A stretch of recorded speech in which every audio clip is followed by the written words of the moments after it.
Hello traders, and welcome back to another episode of Hotspots, where we discuss some of the high impact news event windows that are coming our way in the very near future. And this video will be covering Wednesday the 15th through Saturday the 18th.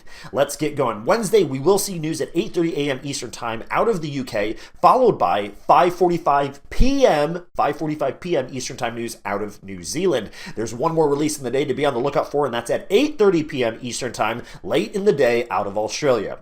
As we work our way into Thursday, we will see news at 9:15 a.m. Eastern Time out of Europe, followed by 9:45 a.m. Eastern Time news, again out of Europe with a press conference. Working our way into Friday, we will see news only one time of the high impact nature, and that is going to be at 10 a.m. Eastern Time out of the US. And as we work our way into Saturday, a whole lot of nothing, so enjoy the weekend. I will see you in the next one.